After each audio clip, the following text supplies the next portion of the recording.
नमस्कार and welcome you all world affairs. मैं प्रशांत Dhawan. Now USA और यूक्रेन, ये आज के समय दो देश हैं जो काफी हद तक खुश है इस बात को लेकर के इंडिया ने कैंसिल कर दी है एक major defence deal with Russia.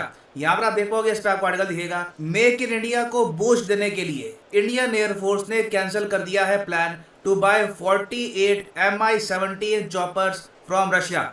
और ये न्यूज इंटरनेशनल मीडिया ने प्रॉपरली कवर करी है, चाहे टर्किश मीडिया हो या अमेरिकन मीडिया हो, क्योंकि हर कंट्री यहाँ पर थोड़ा बहुत इंटरप्रिटेशन यहाँ पर ये लगा रहा है कि शायद इंडिया और यूएसए के बीच में एक अंडरस्टैंडिंग डेवलप हो गई है और इंडिया ने उसके बाद ये यहाँ पर डील कैंसिल कर दी। और यहाँ पर आप देख पाओगे अमेरिकन जर्नलिस्ट इस तरीके से यहाँ पर बात कर रहे हैं कि देखिए, बताया तो गया इंडिया द्वारा कि मेक इन इंडिया को पुश करने के लिए Mi-17 हेलीकॉप्टर जो है ये इंडिया नहीं परचेज करेगा रशिया से। मगर इन लोगों का कहना यह है कि सिंस इंडिया के जो खुद के चॉपर हैं जो रिप्लेस करेंगे Mi-17 को, ये इंडियन आर्मी को, इंडियन एयरफोर्स को मोस्ट प्रॉब्ली मिल पाएंगे 2028-2029 के आसपास। तो मोस्ट प्रॉब्ली इंडिया ने जल्दी से ये डील कैंसिल करी है। ये किसी प्लान का पार्ट हो नहीं सकता, क्योंकि इंडिया को अभी 6-7 साल लग जाएंगे Mi-17 हेलीकॉप्टर को रिप्लेस करने में। और इसलिए यहाँ पे आपने देखा होगा कई यूएस जर्नलिस्ट ये कह रहे हैं, the timing of this move if confirmed is striking, giving US pressure over India Russia ties. और बहुत से जर्नलिस्ट, बहुत से यूएस आर्टिकल में आपको दिखेगा ये वाला पार्ट कि शायद जो बाइडेन के कहने पर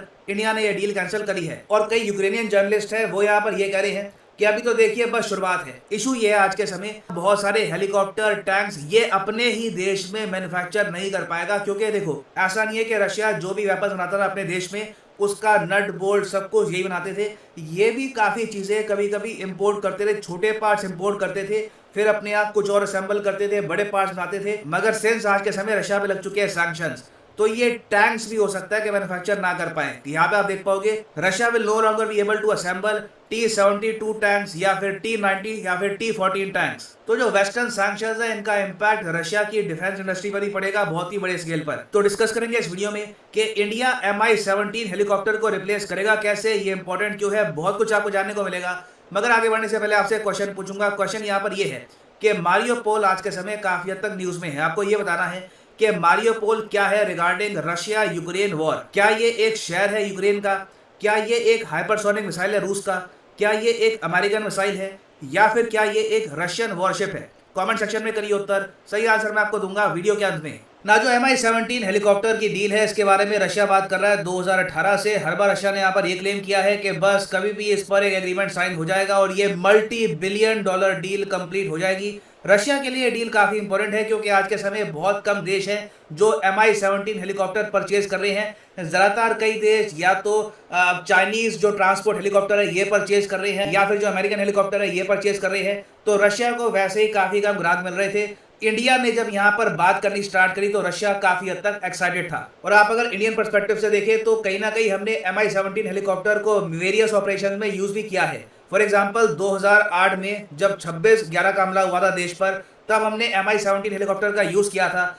उसके अलावा बताया जाता है कि 2016 में जब इंडिया ने पहली बार सर्जिकल स्ट्राइक्स करी थी ऑन पाकिस्तान, उस वक्त भी हमने यूज किया था Mi-17 हेलीकॉप्टर। मगर ऑफ कोर्स एक बहुत ज्यादा कड़वी याद भी है Mi-17 V5 हेलीकॉप्टर के साथ कि जो हमारे देश के पहले CDS थे जनरल बिपिन रावत, ये भी अनफॉर्चुनेटली वीरगति को प्राप्त हो गए जब ये एक Mi-17 हेलीकॉप्टर में ट्रैवल कर रहे थे। नाउ क्या हम यहाँ पर कह सकते हैं कि CDS बिपिन रावत का जो एक्सीडेंट है इसने काफी बड़ा रोल प्ले किया है इस डील की कैंसिलेशन में? मैं यहाँ पर कहूंगा कि इट इज पॉसिबल। हमें यहाँ पर यही भूलना नहीं चाहिए कि 2019 में भी Mi-17 हेलीकॉप्टर का एक एक्सीडेंट हुआ था और 2019 से ही भारत ने डिसाइड कर लिया था कि हम 10,000 करोड़ रुपए खर्चेंगे और खुद का एक ट्रांसपोर्ट हेलीकॉप्टर डिजाइन करेंगे। यहाँ पर आप देख पाओगे आर्टिकल है 2019 का, India to embark on ₹10,000 crore project to replace Mi-17 helicopter.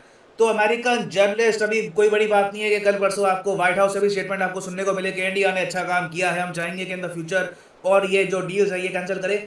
जो यूएस से आवाजें यहाँ पर आ रही है they don't really make sense, क्योंकि ये डील यूक्रेन वॉर से काफी पहले ही ठंडे बक्से में चली गई थी।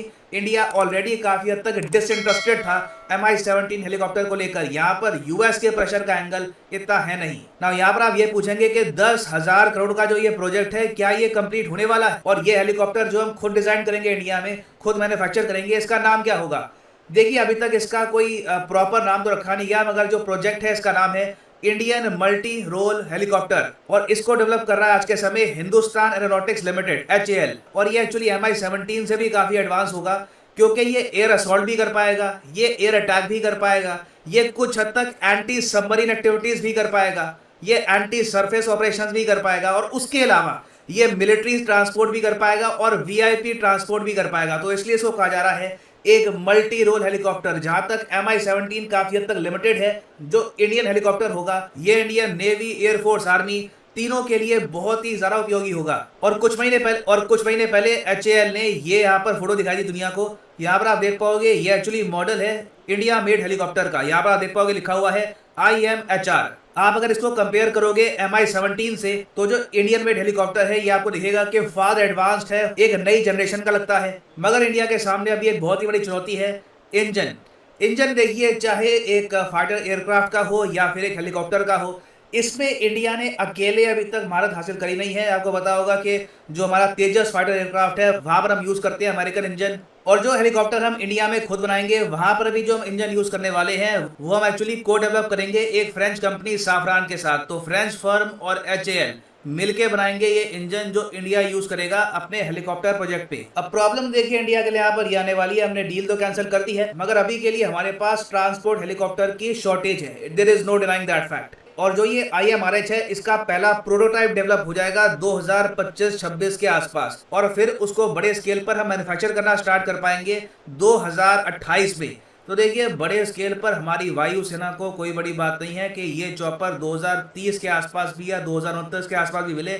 तो मेरे हिसाब से नीड आज के समय ये है कि इंडिया इस पूरे प्रोजेक्ट को जल्दी आगे बढ़ाए, क्योंकि अगर हम यहाँ पर नहीं परचेज करने वाले MI-17 हेलीकॉप्टर तो we need a replacement very fast. ना यहाँ पर मैं सरप्राइज नहीं होऊंगा कि इंडिया 2022 से लेकर 2029 तक का जो टाइम है इसको कवर करने के लिए इन द फ्यूचर कुछ यूरोपियन या फिर कुछ अमेरिकन ट्रांसपोर्ट हेलीकॉप्टर भी परचेज करे, बहुत ही ज्यादा छोटी क्वांटिटी में। That might happen. और अगर ऐसा नहीं होता है तो इंडिया डेफिनेटली एक बहुत ही ब्रेव स्टेप चल रहा है। इतने लंबे समय तक हम वेट करेंगे for a very important transport helicopter. कल को अगर लाइन ऑफ एक्चुअल कंट्रोल में, लाइन ऑफ कंट्रोल में आपको अगर जल्दी सोल्जर्स भेजने हैं तो कहीं ना कहीं आपको ट्रांसपोर्ट हेलीकॉप्टर का यूज करना ही होगा। ना वापस आते हैं अपने MCQ की तरफ के मैरीपोल जो आजकल काफी तक न्यूज में है because of the Russia Ukraine war, ये आखिर है क्या? तो सही उत्तर यहाँ पे है option A is right answer. ये एक यूक्रेनियन शहर है जिसको रशिया कब्जाने की कोशिश कर रहा है। रशिया ने रिसेंटली डिमांड करी है कि मैरियोपोल ऑल टुगेदर सरेंडर कर दे, नहीं तो ये बहुत ही हैवी स्केल पर बॉम्बिंग करेंगे इस शहर की। यहाँ पर आप देख पाओगे ये कोस्टल शहर है मैरियोपोल।